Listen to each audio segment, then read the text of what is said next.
चलिए जी, बिस्मिल्लाहिर्रहमानिर्रहीम। आज हम लोगों ने पढ़ना है गेल्स-ट्रेवर्स टेबल। ठीक है, गेल्स-ट्रेवर्स टेबल में बेटा हम लोगों ने बॉर्डिच रूल यूज करना है। आप लोगों को याद है लास्ट टाइम आप लोगों को एक ये करवाया गया था,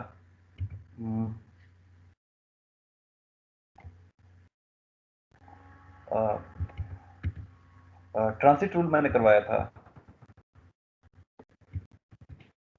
यस सर। आज उसके अगेंस्ट हम पढ़ेंगे बॉर्डिच रूल। अच्छा, डीएमडी मेथड तक मैंने आप लोगों को करवा दिया था, सबको याद है ना? Yes sir. Yes sir. Yes sir.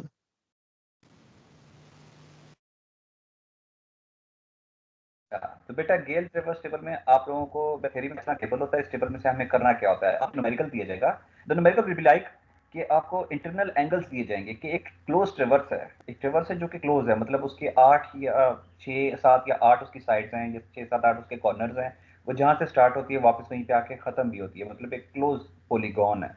एक जिस तरह यूटी टेस्ला है, आपने उसका नक्शा बनाना था तो उसकी रोड्स में जगह जगह चौक पे ना कहीं कहीं पे खड़े होकर आपने पॉइंट्स रख के तो उसको डिस्टेंस और एंगल्स मेजर किए। तो सेम उसी तरह से उसकी जो इंटरनल एंगल्स थे बाहर बाहर से जो अंदर वाले हैं, तो वो आपको दिए जाएंगे इंटीरियर एंगल्स। तो internal angles of the close traverse A B C D E F A, मतलब एक ऐसी क्लोज ट्रेवर्स है जिसकी 6 आपके पास पॉइंट्स हैं या 6 साइड्स हैं। इंटीरियर एंगल्स आपको गिवन है, हर एक साइड की आपको लेंथ गिवन है, मतलब A B B C C D D E F और एफ ए की आपको लेंथ भी गिवन है। आपसे ये कहा गया है कि जो पहली लाइन आपने स्टार्ट की थी उसकी ऑब्जर्व्ड बेयरिंग जो है वो 305 डिग्री 10 मिनट्स है। जो पहली पहली लाइन थी उसकी आपने बेयरिंग आपको दी गई है, बेयरिंग याद है, आप कंपास के जरिए निकाल सकते हो। सो आपसे मांगा क्या गया, find the area error of closure and then adjust the traverse by applying Bowditch's rule and calculate the area enclose by independent coordinates.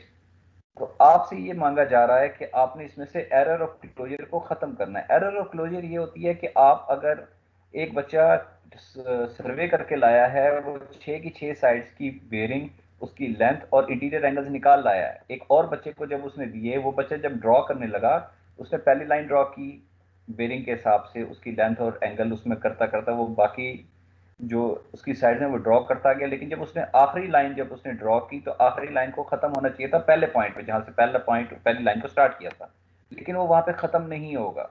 वो थोड़ा सा फर्क आ जाएगा क्योंकि ह्यूमन एरर हो सकती है, कहीं ना कहीं पे थोड़ी बहुत गलती थी, आप राउंड अप राउंड डाउन करने में आप गलती कर जाते हैं। तो उस चीज को खत्म कैसे किया जाता है, तो उस चीज को खत्म करने के लिए ये एक टेबल होता है। आपको जितने भी एंगल्स दिए गए हैं हम उन एंगल्स को यहाँ पे रखेंगे, उसमें करेक्शंस अप्लाई करके अपने एंगल्स को पहले ठीक कर लेंगे। हमारे एंगल में करेक्शन होनी चाहिए कैसे, तो इसका पहला चीज है कि sum of all included angles, कि आपके जितने भी इंटीरियर एंगल्स हैं वो it should be equal to 2n plus minus 4 into 90 degrees.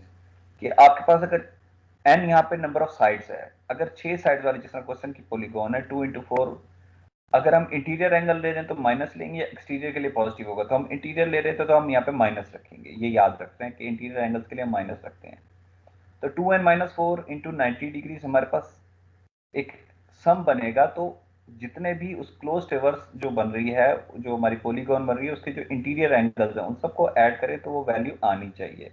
अगर वो नहीं आएगी तो हम करेक्शन अप्लाई करेंगे। लेट्स से 6 साइड्स हैं तो उसका एंगल टोटल सम होना चाहिए 720 डिग्रीज, 720 डिग्री उसका सम आना चाहिए, लेकिन मेरे पास 721 डिग्री आ जाता है। लेट्स से 1 डिग्री फालतू आ गया, तो उसको ठीक कैसे किया जाता है, हम उस 1 डिग्री को बाकी सारे एंगल्स पे डिस्ट्रीब्यूट कर देंगे, कि 1 डिग्री को डिवाइड बाय 6 कर देंगे और सबको थोड़ा थोड़ा दे के करेक्शन अप्लाई कर देंगे, ताकि जब सारे एंगल्स को दोबारा ऐड किया जाए तो हमारे पास आंसर 720 डिग्री या इस फॉर्मूले के मुताबिक 2n माइनस 4 इंटू 90 डिग्री बन जाए।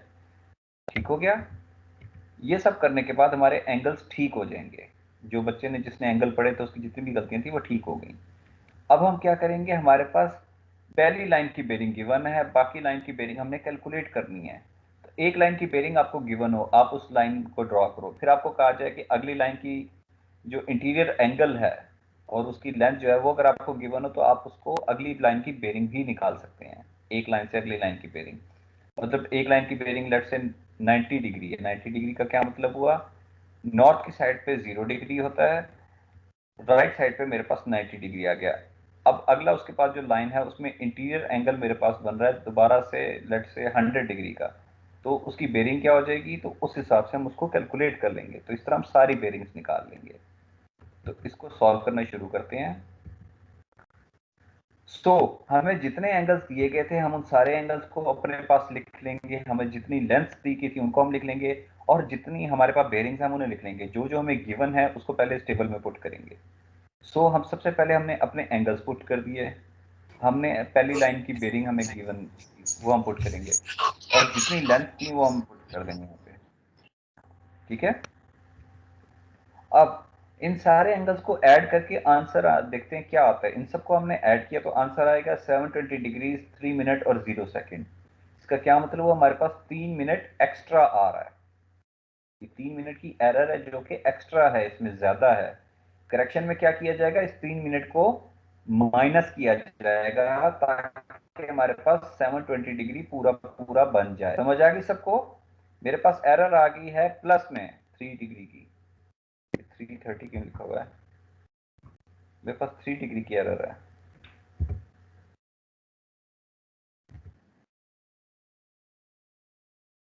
तो मैं इसको माइनस करूंगा, तो मेरे पास 720 डिग्री 00 आना चाहिए, लेकिन 3 मिनट और 0 सेकंड्स आ रहे हैं। तो मैंने क्या किया कि इसमें से अगर मैं ये 3 मिनट निकाल दूं, तो ये मेरी करेक्शन जो है इसको अगर मैं निकाल दूं तो मेरे पास 720 डिग्री पूरा पूरा हो जाएगा। ऐसा करने के लिए क्या करना पड़ेगा, जितना मैं निकालना चाह रहा हूं वो मैं सब में से थोड़ा थोड़ा निकाल देता हूँ। मेरे पास 6 साइड्स हैं, तो सब में से 30-30 सेकंड अगर मैं निकालूं तो ओवरऑल 3 मिनट माइनस हो सकता है। तो मैं सारे जो मुझे एंगल्स गिवन थे उनमें से 30-30 सेकंड्स माइनस करना शुरू कर दूंगा। तो यहाँ पे मैंने सारे माइनस किए, तो मेरे पास अब ये एंगल्स ठीक हो गए। अब मैंने इन सबको ऐड किया तो मेरे पास आंसर जो है 720 डिग्री पूरा पूरा आ गया। यहाँ तक सबको समझ आ गई। Yes sir. ये बेटा आपका क्वेश्चन का 5वां हिस्सा पूरा हो गया है, 1/5 हो गया सवाल ना। ये सवाल बेटा आपके हक में बेहतर होता है क्योंकि आपको पता चल जाता है, आप चेक कर सकते हैं आपके पास कोई कैलकुलेशन मिस्टेक तो नहीं आ रही। अगर यहाँ पे 720 डिग्री पूरा ना आए तो इसका मतलब आपके पास कोई कैलकुलेशन मिस्टेक आई है। ठीक है, अब आगे चलते हैं। आगे हम ये करेंगे, अब हमने बेरिंग्स निकालनी है। हमें पहली लाइन की बेरिंग दी गई है, हमने बाकी लाइन की बेरिंग्स निकालनी है। तो पहली लाइन की बेरिंग हमें गिवन थी 305 डिग्री 10 मिनट और 0 सेकंड, ये हमें गिवन थी। हम चाहते हैं बाकी लाइंस की बेरिंग निकाले। तो मेरे पास एक फॉर्मूला होता है, वो मैंने नीचे हाईलाइट करके लिख दिया है। किसी भी लाइन की bearing of a line is equal to back bearing of preceding line plus interior angle in clockwise direction. तो आपका ये लाजमी होता है कि आपकी जो इंटीरियर एंगल्स हैं वो सारे क्लॉकवाइज डायरेक्शन में पड़े गए हों, काउंटर क्लॉकवाइज ना पड़े गए हों। ठीक है, मतलब आपने लेफ्ट से राइट की तरफ अपने सारे एंगल्स अगर पड़े हुए हैं तब ये बिल्कुल ठीक होगा। So bearing of a line is equal to back bearing of preceding line. इसका क्या मतलब हुआ कि किसी भी लाइन की अगर मैं बेरिंग निकालना चाह रहा हूं तो वो कैसे निकलेगी कि पिछली लाइन की बैक बेरिंग जमा जो उस पॉइंट पे इंटीरियर एंगल है इन दोनों लाइंस के, वो एंगल रख देंगे। For example bearing of line A B ये मुझे गिवन है 30510, bearing of line B C मैं निकालना चाह रहा हूं, तो bearing of B C is equal to back bearing of preceding line. इससे पिछली लाइन की क्या बैक बेरिंग होगी, back bearing of A B plus जो इंटीरियर एंगल बन रहा है ए बी और बी सी के दरमियान, तो वो एंगल ए बी सी बन रहा है, तो एंगल ए बी सी मैं इसमें ऐड करूंगा। सो ये सबको याद है बैक बेरिंग कैसे निकालते हैं। Yes sir. बैक बेरिंग बेटा किस तरह निकालते हैं कि अगर आपके पास बेरिंग 180 डिग्री से कम हो तो उसमें 180 डिग्री ऐड कर देते हैं, अगर वो 180 डिग्री से बड़ा हो तो उसमें से 180 डिग्री माइनस कर लेते हैं। So bearing of B C is equal to back bearing of A P plus angle A B C. तो back bearing of A B अगर मैं निकालना चाहूँ तो 30510 में से मैं 180 माइनस करूंगा और इसमें जो इंटीरियर एंगल वो ऐड कर दूंगा, तो मेरे पास 212 डिग्रीज आ गया, तो मैंने यहाँ पे लिख दिया।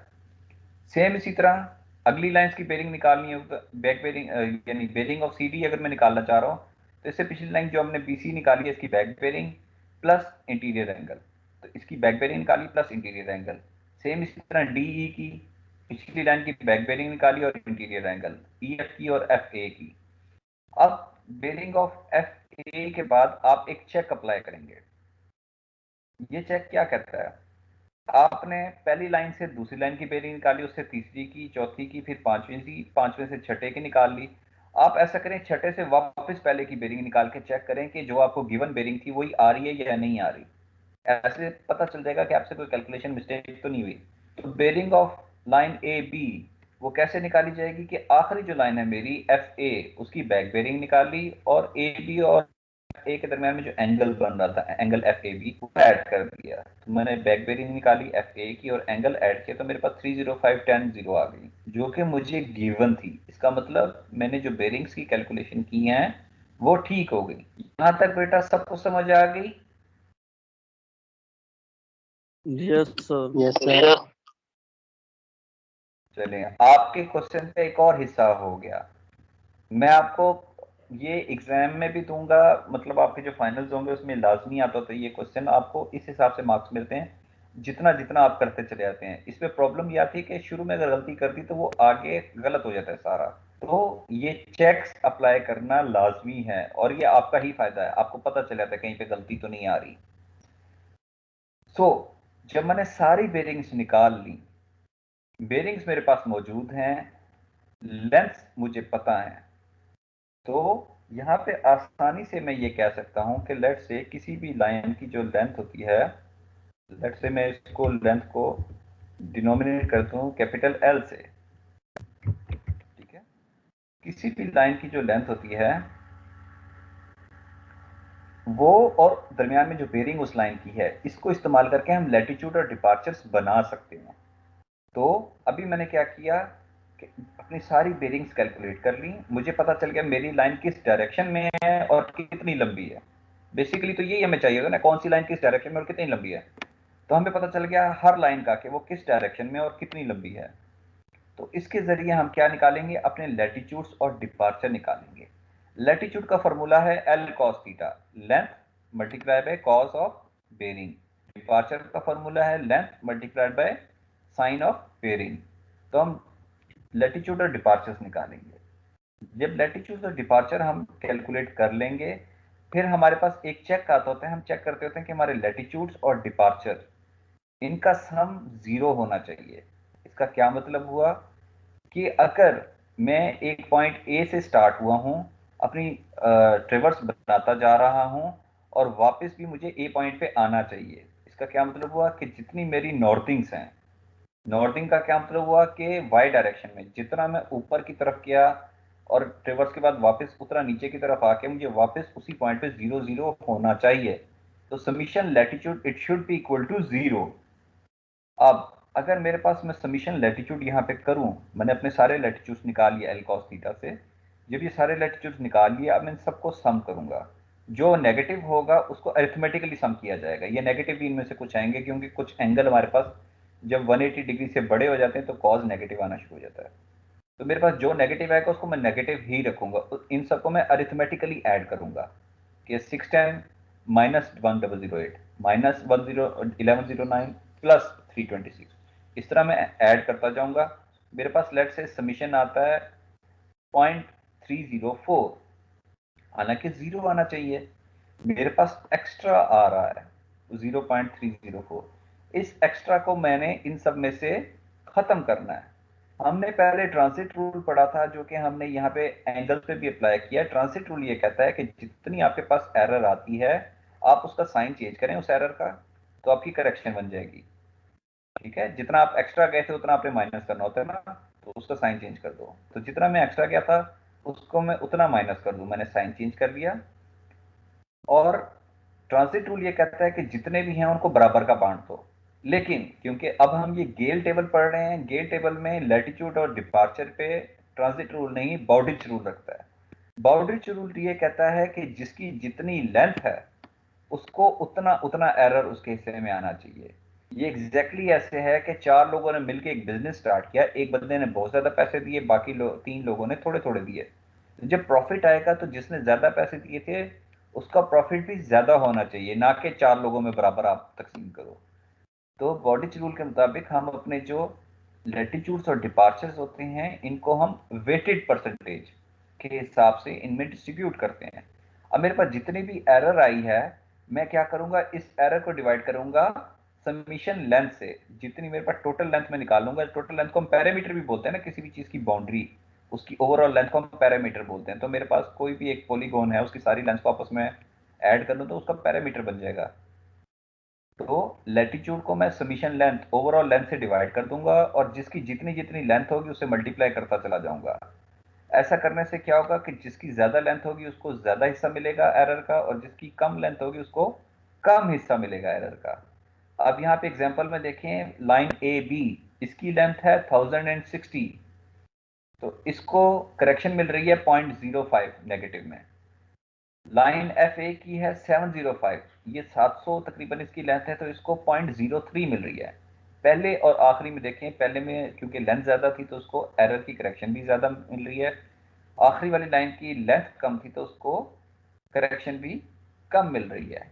ये नेगेटिव साइन फिर मिस हो गया।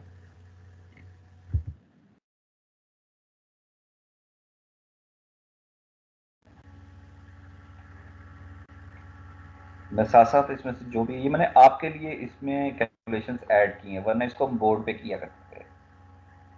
तो मेरे पास जितनी भी एरर आई है उस एरर को मैं डिस्ट्रीब्यूट करूंगा डिपेंडिंग अपॉन देयर लेंथ। उनकी लेंथ के हिसाब से जो एरर आई है उसके डिवाइड करूंगा मैं पैरामीटर से। तो correction in latitude is equal to, मेरे पास एल कॉस थीटा का जो सम आया था उसके साथ मैं नेगेटिव लगा देता हूँ।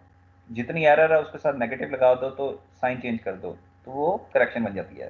तो माइनस समीशन ऑफ लैटिट्यूड जो मेरे पास यहाँ आया है, divide by parameter overall length, multiplied by L, जिस लाइन की हमने करेक्शन निकाली है उसकी लेंथ मल्टीप्लाई कर दे। For example correction of latitude, correction in latitude of A B, अब मैं ए बी का कर रहा हूँ, तो ओवरऑल जो मेरे पास एरर आई थी उसके साथ नेगेटिव साइन लगा दिए मैंने। अगर ये नेगेटिव होती तो पॉजिटिव हो जाने की, अभी क्योंकि पॉजिटिव है तो ये नेगेटिव हो जाएगी। तो जितनी भी मेरे पास आई है overall divided by parameter 5712 overall length, multiplied by A B की लेंथ, सेम इस तरह बीसी के लिए बीसी की लेंथ, सीडी के लिए सीडी की लेंथ, तो सबकी अपनी करेक्शंस आ जाएंगी। तो मैं यहाँ पे करेक्शंस में लिख दूंगा। ये करेक्शन जब मैं सारे निकाल लूंगा, इन सारों को मैं ऐड करूंगा। ऐड करूंगा तो मेरे पास वापस उतनी ही समीशन आनी चाहिए जितनी मेरे पास एरर आ रही है, सिर्फ साइन नेगेटिव होना चाहिए। अगर आपने कैलकुलेशन ठीक की है तो आपके पास एक और चेक आ गया कि जितनी आपके पास यहाँ पे एरर आ रही थी, आप सारी की सारी अपनी करेक्शंस को ऐड करो तो आपकी ओवरऑल करेक्शन आपकी एरर के बराबर हो, बट विद ऑपोजिट साइन, ताकि जब हम इसको अप्लाई करें तो हमारे पास आंसर 0 हो जाए। क्लियर हो गया यहाँ पे? इसके बाद बड़ा इजी काम है कि आपके पास जो लैटिट्यूड है उसमें आप करेक्शन अप्लाई करें। यहाँ पे नेगेटिव है तो इसमें से माइनस कर दें, यहाँ पे पॉजिटिव होता तो यहाँ पे ऐड करें तो हमारे पास लैटिट्यूड हो जाएगा। तो ये हमारे पास कंसेक्टिव कोऑर्डिनेट्स करेक्टेड हो जाएंगे। तो यहाँ पे हमारे सारे हम अपने लैटिट्यूड्स को ठीक करते जाएंगे। सेम इसी तरह डिपार्चर में एल साइन थीटा आ जाएगा। तो एल साइन थीटा को हम उसकी जितने भी समीशन हम डिपार्चर निकाल लेंगे, डिवाइड बाय पैरामीटर करेंगे, मल्टीप्लाइड बाय लेंथ कर लेंगे। तो यहाँ पे समीशन, यहाँ पे करेक्शन इन डिपार्चर हो जाएगा, minus summation departure divide by parameter multiplied by length हो जाएगा। तो मेरे पास यहाँ पे जो भी इनका सम आया उसके साथ नेगेटिव साइन डालूंगा तो हो सकता है ये नेगेटिव आए तो वो पॉजिटिव हो जाएगा। Divide by parameter multiplied by length, जो लाइन की जितनी लेंथ है उसको उतनी उतनी करेक्शन मिलती चली जाएगी। लैटिट्यूड्स आ जाएंगे, डिपार्चर्स आ जाएंगे, उनकी करेक्शन जब हम निकाल लेंगे तो इन करेक्शंस को हम अप्लाई कर देंगे। 610.514 में इसकी करेक्शन आई है -0.0564, तो इसमें से -0.0564 माइनस किया तो मेरे पास सही कोऑर्डिनेट्स जो लैटिट्यूड और डिपार्चर के हैं वो आ जाएगा 610.46। इस तरह मैं सारे कोऑर्डिनेट्स निकालता चला जाऊंगा। सेम इसी तरह मैंने डिपार्चर्स भी सारे कर लिए, डिपार्चर्स की करेक्शंस भी सारे निकाल ली, इन डिपार्चर्स की करेक्शन को भी अप्लाई करता जाऊंगा। फॉर एग्जांपल देखिए मेरे पास यहाँ पे ओवरऑल डिपार्चर नेगेटिव में आ रहा है। इसका क्या मतलब हुआ कि मेरे पास करेक्शन पॉजिटिव होगी। जब इसके बाद मैं माइनस लगाऊंगा तो पॉजिटिव हो जाएगा ना। तो पॉजिटिव करेक्शन को मैं ओवरऑल लेंथ से डिवाइड करूंगा, मल्टीप्लाई, जिसकी जितनी लेंथ है उतनी उतनी उन सब के हिस्से में आती जाएगी। अब मेरे पास यहाँ पे डिपार्चर देखें ए बी का, वो आ रहा है -866.528। इसमें डिपार्चर की करेक्शन आई +1.12, इसमें +1.12 करूंगा, माइनस में प्लस होगा, तो फिर मेरे पास आंसर यहाँ पे थोड़ा सा और कम हो जाएगा, नेगेटिव में -865.408। इस तरह मैं सारे लैटिट्यूड डिपार्चर निकालता चला जाऊंगा। फिर इन पे मैं दोबारा से चेक लगाऊंगा कि मेरे लैटिट्यूड्स और मेरे जो डिपार्चर्स हैं इनका sum it should be equal to 0। ये 0 के बराबर आना चाहिए कि मैं जितना लेफ्ट पे गया उतना मैं वापस राइट पे आया, जितना मैं नॉर्थ डायरेक्शन में गया उतना मैं वापस आया, ताकि मैं जिस पॉइंट से स्टार्ट हुआ था उसी पॉइंट पे 0 0 करके वहां पहुंच जाऊं। जब मैं अपने कंसेक्यूटिव कोऑर्डिनेट्स को ठीक कर लूंगा, इसके बाद इनसे इंडिपेंडेंट कोऑर्डिनेट्स बनाना आपको बताया गया पहले से। इंडिपेंडेंट कोऑर्डिनेट्स कैसे बनाते हैं कंसेक्यूटिव से, बताएं जी।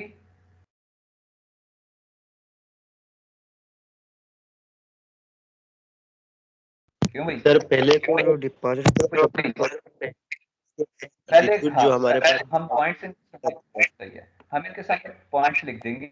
पहला पॉइंट होगा, उसको अगर हमें कोऑर्डिनेट्स गिवन है तो हम उनको यहाँ पे गिवन कोऑर्डिनेट्स लिख देंगे, अगर नहीं है गिवन तो हम यहाँ पे 0 0 रखेंगे। तो हमारे पास जो भी कंसेक्यूटिव कोऑर्डिनेट्स आएंगे वो इसमें ऐड होते जाएंगे। मतलब दूसरे के लिए हम क्या करेंगे कि इंडिपेंडेंट कोऑर्डिनेट्स में इसके कंसेक्यूटिव कोऑर्डिनेट्स ऐड करेंगे, तो मेरे पास दूसरे का आ जाएगा सेम, तीसरे का, चौथे का, पांचवे का, छठे का, और छठे में दोबारा से करके देखेंगे ताकि हमारे पास पहला वापस आना चाहिए। कोई कैलकुलेशन मिस्टेक हो तो हमें पता चल जाए। हो जाएगा यहाँ तक? यस हो जाएगा सर। चलें, जब ये यहाँ यस तक हो सर। कि आपके पास इंडिपेंडेंट कोऑर्डिनेट्स आ जाएं, तो इंडिपेंडेंट कोऑर्डिनेट्स से एरिया निकालने का तरीका आपको बताया था, याद है? Yes sir. उनके यस सर। ये यस डायगोनल सर। डायगोनल में मल्टीप्लाई किया जाता है, पहले सॉलिड लाइंस को और फिर डॉटेड लाइंस को, और फिर उनके सम निकाला जाता है अरिथमेटिक, उसको डिवाइड बाय 2 करेंगे तो एरिया आ जाएगा। तुम्हारे पास एरिया आना चाहिए। हो जाएगा? यस सर हो जाएगा। Yes sir. यस सर हो जाएगा। बेटा अब आपके जुम्मे क्या है? आपके जुम्मे ये है कि आपने आज ही इसको, मैं अभी ये लेक्चर खत्म करूंगा, इसके फौरन बाद आपके पास मैं 1 घंटे का टाइम दूंगा। इस 1 घंटे के टाइम के अंदर आपने ये पूरा सवाल कंप्लीट करना होगा। कंप्लीट करके अब एज एन असाइनमेंट मुझे सबमिट करवाओ, और अगले लेक्चर में आपका इसमें से क्विज होगा। सर एरिया भी क्या ख्याल निकालना है? है? जी जी, कंप्लीट करना है। सर सिर्फ ये एक सवाल कंप्लीट करना है? बेटा ये सवाल आपका फाइनल में आना है, ये मैं मुंह से बोल रहा हूँ कि ये आना है और आके रहना है। इसी की असाइनमेंट मैं आपको दे रहा हूँ, इसी में से क्विज भी आपसे लूंगा।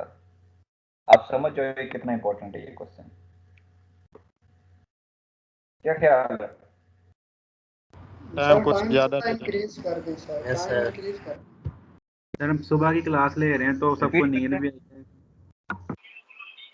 है। नहीं सर, आप सही चलिए कह कोई रहे बात नहीं, रिपीट कर देते हैं। चलिए कोई बात नहीं, मैं इस सवाल को रिपीट कर देता हूँ।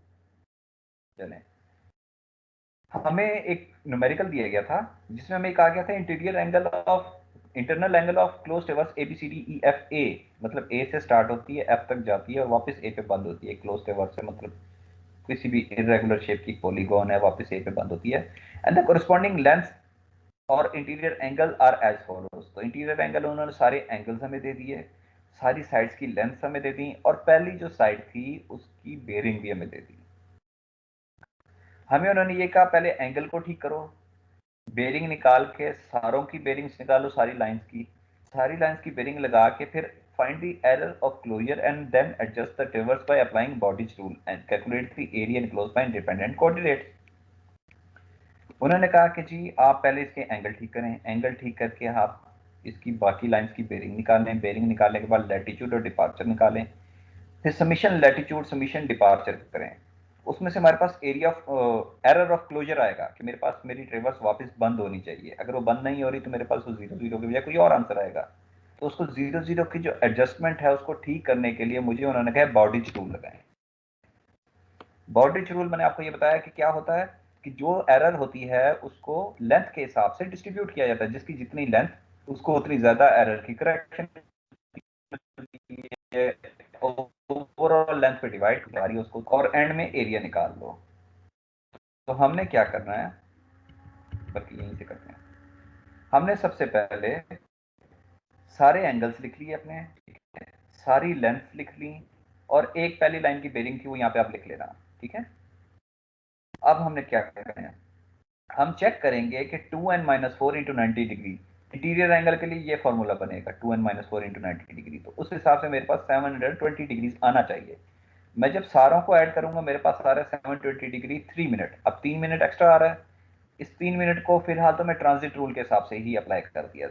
6 साइड 6 के 6 को आपस में बांट दिया।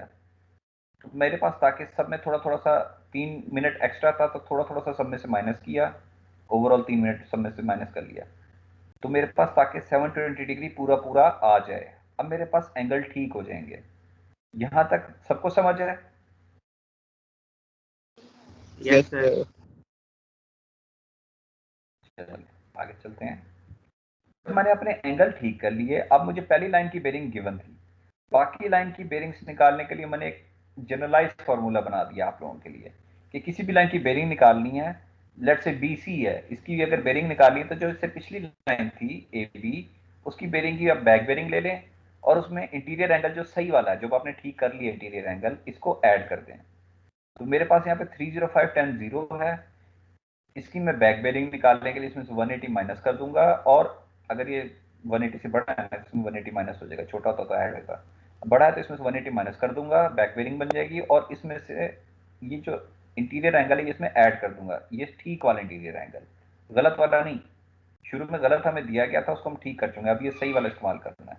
तो इसी तरह थर्ड लाइन की जब मैं बेरिंग निकालनी होगी तो सेकंड लाइन की बैक बेरिंग में इंटीरियर एंगल ऐड किया जाएगा। तो इस तरह करते करते मैं सारी लाइन के इंटीरियर एंगल्स निकाल लूंगा। इंटीरियर एंगल निकालने के बाद आखिरी लाइन से दोबारा मैं पहली लाइन का इंटीरियर एंगल चेक करूंगा कि मेरी कैलकुलेशन मिस्टेक तो नहीं आ रही। तो जो गिवन था वही आना चाहिए, जहां से स्टार्ट हुए थे उसी डायरेक्शन में वापस आना चाहिए। तो हमारी सारी बेरिंग्स जहां तक सबको क्लियर है? Yes sir. कोई जवाब? लेट्स से अब मैं इन बेरिंग को अगर थीटा बोलूं और अपनी लेंथ को मैं एल बोलूं, तो एल कॉस थीटा लैटिट्यूड होगा और एल साइन थीटा मेरा डिपार्चर होगा। तो मैं क्या करूंगा, एल कॉस थीटा और एल साइन थीटा की वैल्यूज निकाल लूंगा। एल कॉस थीटा डिपार्चर के लिए और L sine theta, sorry, L cos theta latitude के लिए, एल साइन थीटा डिपार्चर। अब असूली तौर पे जब मैं अपनी सबमिशन, तो मेरा आंसर 0 0 आना चाहिए। आंसर मेरे पास 0 0 आ जाता तो मैं यहाँ से डिपेंडेंट कोऑर्डिनेट्स निकालता और उससे एरिया निकाल लेता। लेकिन जब मैंने इन सारों को ऐड किया तो आंसर 0 0 नहीं आ रहा, इसमें एरर ऑफ क्लोजर आ रही है। लैटिट्यूड सारे ऐड किए तो मेरे पास पॉजिटिव में एरर 0.304 की।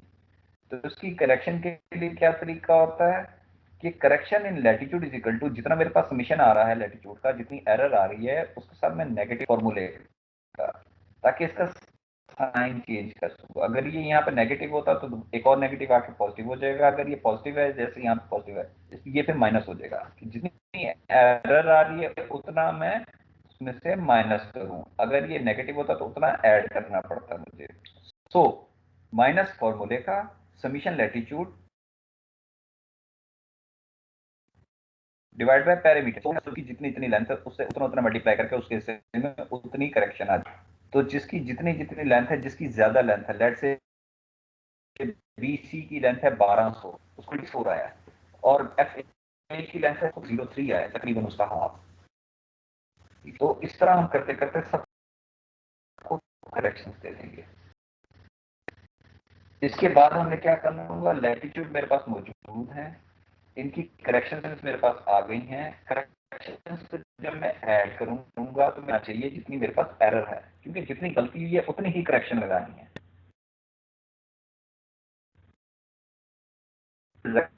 तो जितनी करेक्शन, अब मैं क्या करूंगा, इस करेक्शन को अप्लाई करना शुरू करूंगा। अगर मेरे पास लैटिट्यूड भी नेगेटिव है, करेक्शन भी नेगेटिव है, तो ये दोनों नेगेटिव में रहेंगे और आपस में अरिथमेटिकली इनको करना है ना, हमने अरिथमेटिकली इनको सम कर देंगे। ये आप लोग FSC में पढ़ के आए हैं कि नेगेटिव में नेगेटिव आ रहा हो तो फिर वो आपस में ऐड हुए थे, नया साइन नेगेटिव रहता है, ये सारा आपको पता है। तो मैं यहाँ पे अप्लाई कर करके अपने करेक्टेड लैटिट्यूड्स निकाल लूंगा। सेम काम मैं करूंगा डिपार्चर्स के साथ। डिपार्चर का फॉर्मूला एल साइन थीटा, सम किया -6.036 आया। ये -6.036 डिवाइडेड बाय, इसके साथ फिर एक और माइनस लगाया ना, -6.036 के साथ एक और माइनस लगाएंगे तो पॉजिटिव हो जाएगा। तो करेक्शन मेरी क्या बन जाएगी, प्लस में 6.036 डिवाइड बाय 5712 जितनी मेरी ओवरऑल लेंथ है, मल्टीप्लाइड बाय ए बी के लिए कर रहा हूँ फिर 1060 हो जाएगा, बीसी के लिए कर रहा हूँ तो 1202 हो जाएगा। तो सब जिसकी जितनी जितनी लेंथ है उतना उतना मल्टीप्लाई करता जाऊंगा। यहाँ पे मेरे पास एरर नेगेटिव में थी तो करेक्शन पॉजिटिव आ गई है। ये सारी करेक्शंस में अप्लाई करता जाऊंगा, ठीक है। अप्लाई करने के बाद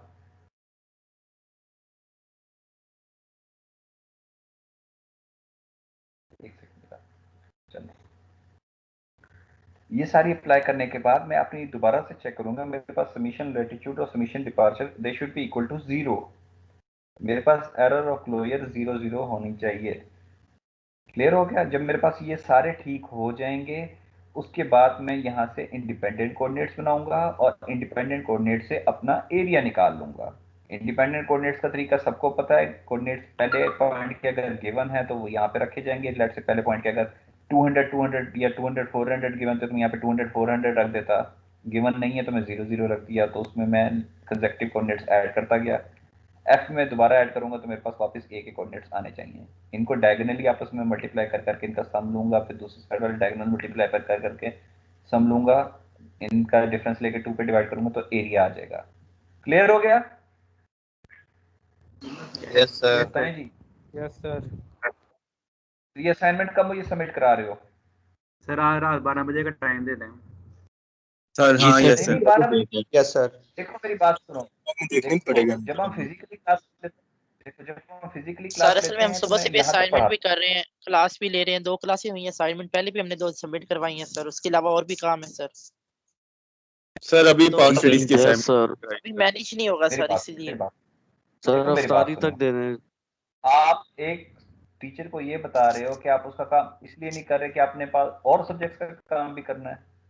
नहीं नहीं सर, अभी तरावी वगैरह कभी सुनाने के लिए जाना है अभी मस्जिद में, तो सपारा वगैरह भी सुनाना है उनको।